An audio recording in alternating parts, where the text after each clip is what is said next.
بسم اللہ الرحمن الرحیم۔ السلام علیکم۔ محمد کاظمی ایک بار پھر حاضر ہے پاکستان اپڈیٹس کے ڈیلی ویلاگ کے ساتھ۔ تو چلیے سٹوریز کی طرف۔ آج جو پہلی سٹوری ہے وہ بڑی ہی دردناک ہے، اور اس سٹوری کا آغاز کرتے ہیں جو کہ ڈاکٹر عافیہ کے بارے میں۔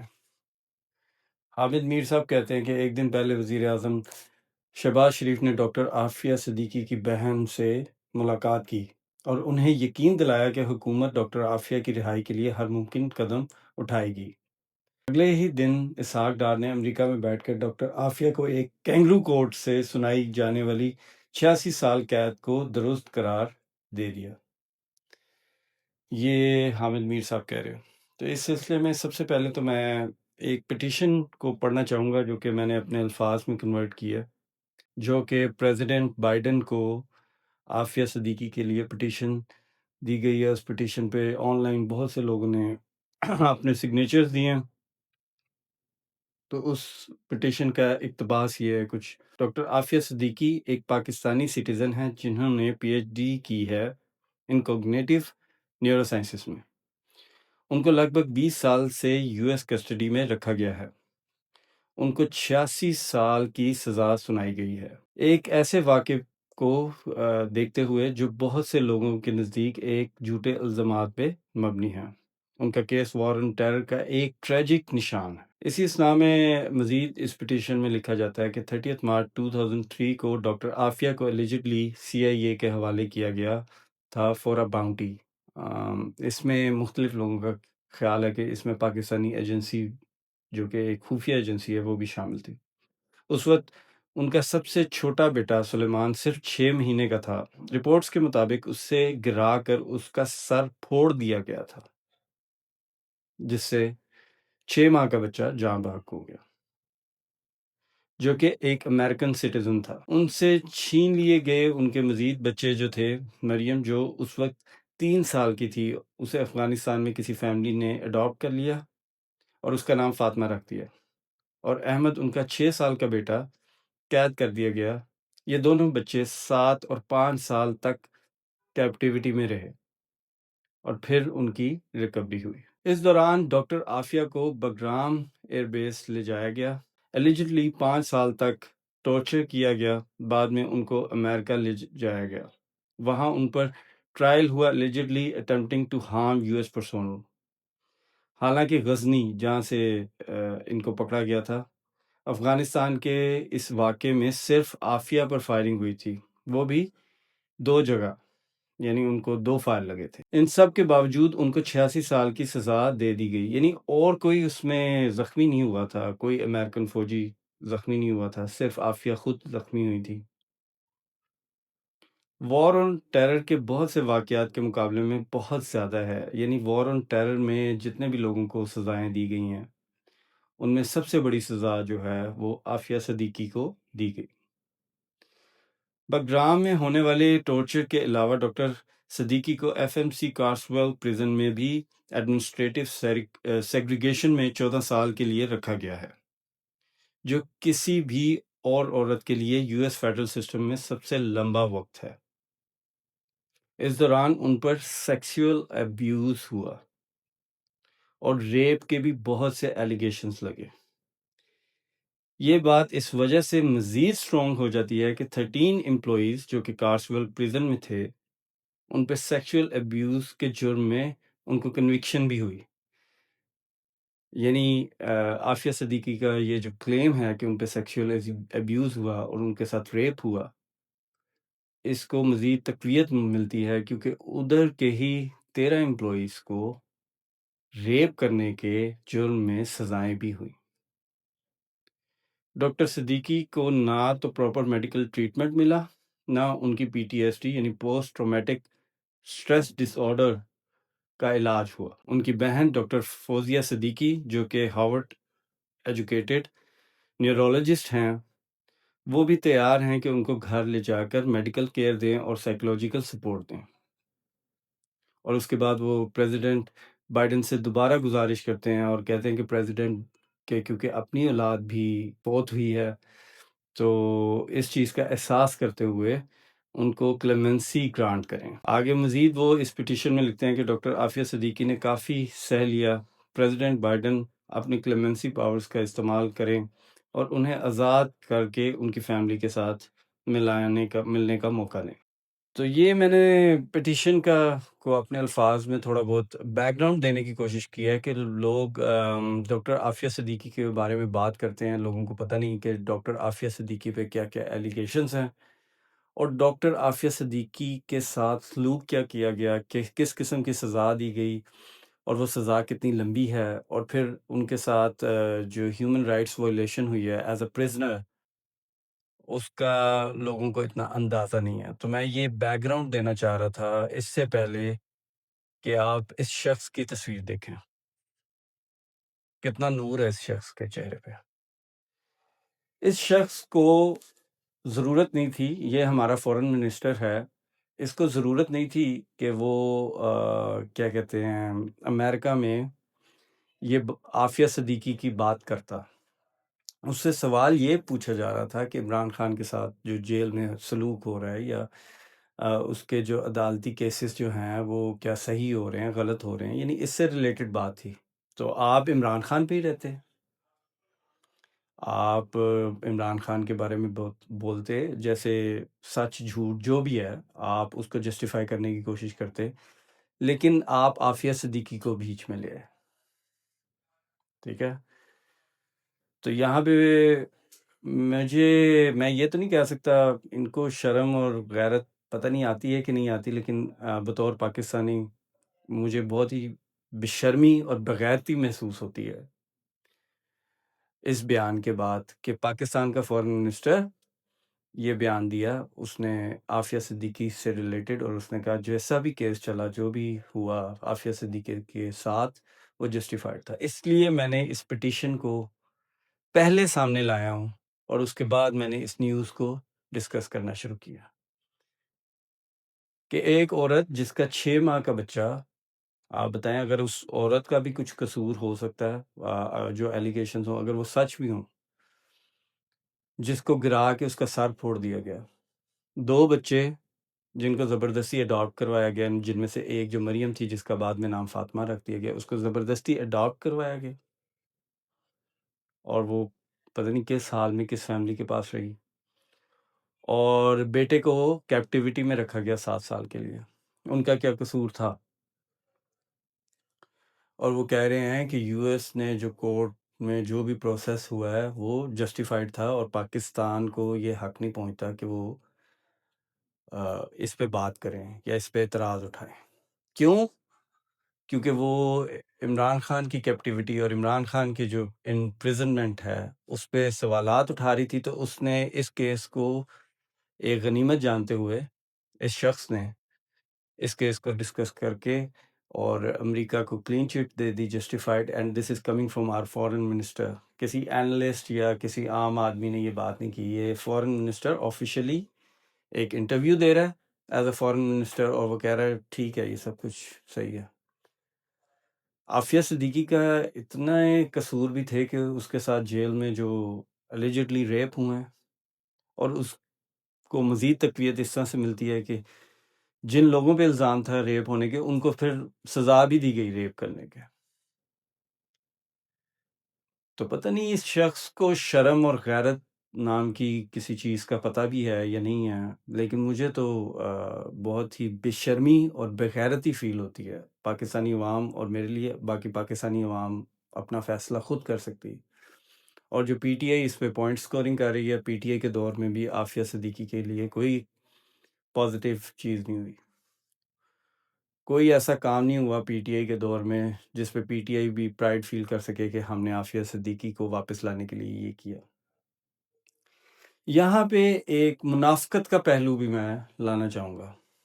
ایک وہ مشہور ہوا تھا، اور یہ کوئی میم نہیں تھا، یہ سچی بات ہے کہ نواز شریف صاحب نے اپنے والد کی امارت کا اظہار کیا۔ انہوں نے کہا کہ وہ ایک انڈسٹریلسٹ تھے، میں ایک امیر باپ کا بیٹا ہوں۔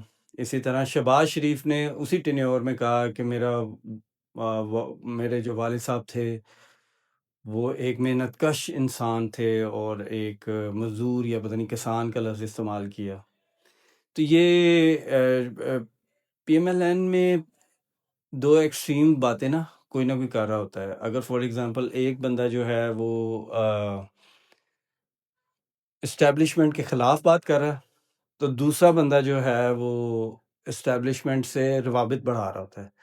تو یہی چیز ہمیں یہاں پہ بھی نظر آئی کہ ایک دن پہلے جو حامد میر صاحب کی رپورٹ بھی ہے کہ ایک دن پہلے شہباز شریف صاحب فوزیہ صدیقی جو عافیہ صدیقی کی بہن ہیں ان کو تسلی دے رہے ہیں کہ پاکستان ہر ممکن اقدام اٹھائے گا ڈاکٹر عافیہ صدیقی کو واپس لانے کے لیے.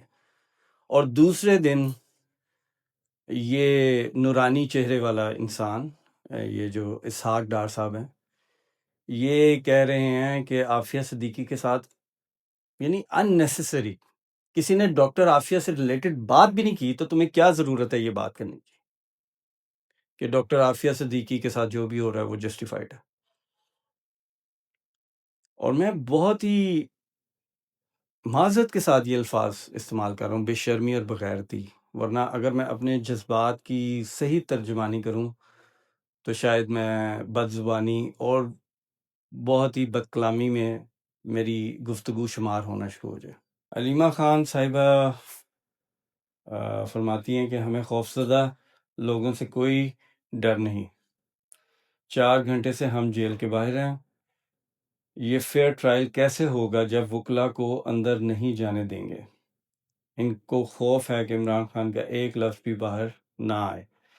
آپ نے دیکھا ہوگا عمران خان جو ہیں وہ مسلسل ان کے جو بیانات ہیں اس میں فیلڈ مارشل صاحب کا بہت زیادہ ذکر ہے. انہوں نے یہ بھی بیان دیا ہے کہ it's not even martial law, it's Asim law. Asim ہمارے فیلڈ مارشل صاحب کا اوبویسلی نام عاصم منیر ہے، تو انہی کی طرف ریفر کرتے ہوئے انہوں نے کہا کہ یہ جو بھی کروا رہے ہیں یہ فیلڈ مارشل صاحب کروا رہے ہیں. تو اس طرح کے بیانات عمران خان دے رہے ہیں تو سختی اور زیادہ ہو گئی ہے. اور وکلاء کو وہ کورٹس جو کہ اڈیالہ جیل میں لے جائی جا رہی ہیں کیونکہ تاکہ عمران خان کو باہر نہ لے کے جایا جائے، اور حکومت کا اس پہ موقف ہے کہ الیجڈلی ان کی سیکیورٹی کے لیے یہ کر رہے ہیں، اور جبکہ اپوزیشن اور جو پی ٹی آئی ہے اس کا موقف یہ ہے کہ عمران خان کا کوئی بھی لفظ یا عمران خان کی کوئی بھی تصویر جو ہے وہ باہر نہ آئے. خیر ایسا یعنی نواز شریف صاحب بھی قید میں رہے ہیں، زرداری صاحب بھی قید میں رہے ہیں. ایسا کہ ان کی کوئی تصویر نہ باہر آئے، ان کے بیانات نہ آئیں، ایسا بہت کم ہوا. تو یہ تھوڑی سی ڈیفرنٹ قید ہے جب لوگ ایک پیرل بنا لیتے ہیں کہ بھئی اس طرف بھی یہ ہوا، اس طرف بھی یہ، اس طرف بھی ہوا. تو بہت سارے ڈسٹنکٹ حالات ہیں، بہت سارے مختلف حالات ہیں جن کے بارے میں لوگ بیان ہی نہیں کرتے. خیبر پختونخوا حکومت نے 7 سے 14 اگست تک ہفتہ مارکہ حق اور یوم آزادی منانے کا اعلان کر دیا. تمام محکموں اور اداروں کے سربراہان کو مراسلہ جاری کر دیا گیا. تو یہ علی امین گنڈا پور صاحب کا انیشیٹو ہے. آئی ڈونٹ نو اس سے کس قسم کی ہم آزادی منا رہے ہیں 7 سے لے کے 14 اگست تک. اس کی تفصیلات کیا ہیں کہ محکمہ کیا کرے گا، تمام محکمہ ایسا ایکسٹرا آرڈنری کیا کرے گا 7 سے 14 اگست تک، یہ انہوں نے اس تفصیل کا اظہار نہیں کیا. عمران خان نے 9 مئی کیس میں ضمانت منسوخی کا فیصلہ سپریم کورٹ میں چیلنج کر دیا. لاہور ہائی کورٹ نے عمران خان کی ضمانت منسوخی کی درخواست خارج کر دی تھی. تو یہ اب سپریم کورٹ تک معاملات چل رہے ہیں. آہستہ آہستہ نچلی عدالت سے فیصلہ آتا ہے، پھر وہ ہائی کورٹ میں چیلنج ہوتا ہے، ہائی کورٹ سے پھر اب سپریم کورٹ میں چیلنج ہوگا. ادھر بھی پی ٹی آئی کو پتہ نہیں کوئی زیادہ امید رکھنی چاہیے یا نہیں رکھنی چاہیے. جیسے کہ میں نے پہلے بتایا تھا، عمران خان آپ ان کی سیاست سے ایگری کر سکتے ہیں، ڈس ایگری کر سکتے ہیں، آپ ان کو برا بھلا بھی کہہ سکتے ہیں، لیکن at the moment he is a symbol against the system that is running in this country. تو وہ ایک سمبل ہیں. تو اس لحاظ سے ان کو اگر وہ کسی بھی قسم کی لینینسی یا اگر وہ واقعی ڈیزرو کرتے ہیں کسی قسم کی ضمانت، تو اگر وہ ضمانت دیتے ہیں تو وہ ان کے اپنے لیے بڑا، سسٹم کے اپنے لیے بہت خطرناک. پھر ہارون الرشید، میں سمجھتا ہوں شاہ محمود قریشی کی پرسنالٹی جو ہے وہ بہت زیادہ کانٹرڈکشنز کا شکار ہے. تو اس کی وجہ سے نا جب بھی کوئی فیصلہ آتا ہے، جب بھی کوئی مسئلہ ہوتا ہے، تو شاہ محمود قریشی پہ نا ہمیشہ سے ایک ڈاؤٹ رہا ہے. He is second to Imran Khan in P T I as far as the previous structure of PTI is concerned. اور آج بھی شاہ محمود قریشی اگر آزاد ہو کر پالیٹکس میں ایکٹیولی پارٹیسپیٹ کرنا شروع کر دیتے ہیں تو ہی از مچ پرابلی عمران خان کی ریپرزنٹیشن جو ہے وہ باہر کریں گے. تو اس پہ ہارون الرشید صاحب جو ہیں، ایک بزرگ صحافی، جنہوں نے یہ کہا ہے کہ شاہ محمود قریشی کو پی ٹی آئی سونپی نہیں جا سکتی. خدا نخواستہ یہ ہوا تو تجہیز اور تکفین کی ابتدا ہو جائے گی. پی ٹی آئی بہت مشکل میں ہے، مگر مقبولیت میں مسلسل اضافہ ایک دن دیواریں گرا دے گا. شاہ کو پارٹی دے دی تو خاتمہ بالخیر کی ابتدا ہو جائے گی. وہ ٹائم پلیئر نہیں بلکہ اپنی ذات کا طواف کرنے والا عدم تحفظ کا مارا ہوا آدمی ہے. ہارون الرشید صاحب کی کوئی پرسنل گرج بھی ہے، آئی ڈونٹ نو، شاہ محمود قریشی کے ساتھ. لیکن اٹس انفارچونیٹ کہ شاہ محمود قریشی کے بیٹے پہ بھی الزام لگا کہ انہوں نے 26ویں ترمیم میں حکومت کے حق میں ووٹ دیا تھا، اور ان کا بار بار نام آیا، لیکن ابھی تک کوئی ڈسپلنری ایکشن ان کے خلاف لیا نہیں گیا. تو ان کے بیٹے کی وجہ سے بھی، اور ان کا ایک ہمیشہ سے پرو اسٹیبلشمنٹ رویہ رہا ہے شاہ محمود قریشی کا. He is doing politics since 1980s. تو اس وجہ سے ان پہ ہمیشہ شک و شبہات رہتے ہیں کہ ان کو کبھی بھی لیڈرشپ نہیں ملنی چاہیے. اب یہ عوام فیصلہ کرے یا پی ٹی آئی کے کارکن فیصلہ کریں کہ ایسا ہونا چاہیے یا نہیں ہونا چاہیے. بیرسٹر عمیر نیازی کہتے ہیں کہ یاسمین راشد نے نواز شریف کو الیکشن ہرایا، نہ صرف ان سے ان کی سیٹ چھین لی، الٹا انہیں 10 سال قید کی سزا سنا دی گئی. یعنی یہ اس کا میں بھی گواہ ہوں کہ رات کو جب میں الیکشن ٹرانسمیشن دیکھ رہا تھا تو Yasmin Rashid was well ahead then Nawaz Sharif. تو اچانک پھر جب ہم سوئے اور صبح اٹھے اور سننے میں آیا کہ آر او بھی چینج ہو گیا تھا وہاں کا، اور پھر پتہ چلا کہ نواز شریف جو ہے وہ بلکہ کافی لیڈ سے یاسمین راشد سے جیت چکے ہیں، تو ان سے اب سیٹ بھی چھین لی گئی ہے، ان کو 10 سال کی سزا بھی سنا دی گئی ہے. یہ بھی کلپ میں نے خود دیکھا ہے کہ Yasmin Rashid corps commander house کے باہر کھڑی ہوئی لوگوں کو کہہ رہی تھی کہ اندر نہ جائیں. یعنی یہ 10 سال کی سزا اس خاتون کو سنائی جا رہی ہے جو تقریباً 80 سال کی ہیں اور کینسر سروائیور ہیں، اور ریسنٹلی 2 دفعہ ہاسپٹلائز ہو چکی ہیں. ان کی جو ہیلتھ ہے وہ کریٹیکل ہے.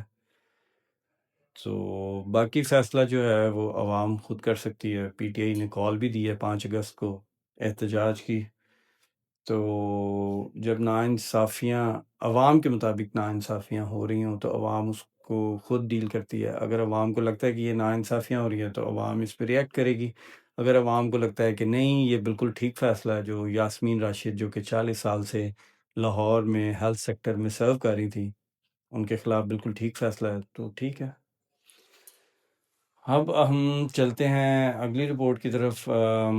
پی ٹی آئی کا ایک کنونشن ہوا تھا کل شام میں. اس میں سلمان اکرم راجہ صاحب کہتے ہیں ڈنڈا تھامے بار بار لوگ آئے، کہا میں اس ملک کو ٹھیک کر دوں گا، اور کہا کہ اس ملک کو جمہوریت نہیں چاہیے، ڈنڈا چاہیے. اور وہ جب جب آئے ملک کو کمزور کر کے چلے گئے. عوام کو جب بھی دھتکارا گیا ملک کمزور ہوا. سلمان اکرم راجہ صاحب. سلمان اکرم راجہ صاحب جس طرف اشارہ کر رہے ہیں وہ پرابلی مارشل لاز ہیں، کہ جب جب مارشل لاز لگے ملک کمزور ہوا. There is a saying that weakest democracy is better than the strongest dictatorship. تو اس کا وہ اظہار کر رہے ہیں، جبکہ ابھی کہنے کو تو جمہوریت ہے، ڈیموکریسی ہے. تو ایسا کیوں سلمان اکرم راجہ صاحب کو فیل ہو رہا ہے کہ اس وقت کوئی مارشل لا لگا ہوا ہے؟ تو عوام بہتر جانتی ہے کہ اظہار رائے کی کتنی آزادی ہے. اپوزیشن کے ساتھ اچھا سلوک ہو رہا ہے یا برا سلوک ہو رہا ہے یا وہ سلوک ہو رہا ہے وہ ڈیزرو کرتے ہیں. تو یہ سب میں عوام پہ چھوڑتا ہوں. آپ کا بہت بہت شکریہ یہ ویلاگ دیکھنے کا. اپنی آراء کا کمنٹس میں ضرور اظہار کریں. اور عافیہ صدیقی جو کہ اس قوم کی بیٹی ہیں، بہن ہیں، ان کے لیے زیادہ سے زیادہ آواز اٹھائیں تاکہ حکومت مجبور ہو کہ وہ ایکچوئل میں کوئی ایکشن لیں عافیہ صدیقی کو واپس لانے میں۔ آپ کا بہت بہت شکریہ، اپنا بہت خیال رکھیں، اللہ حافظ۔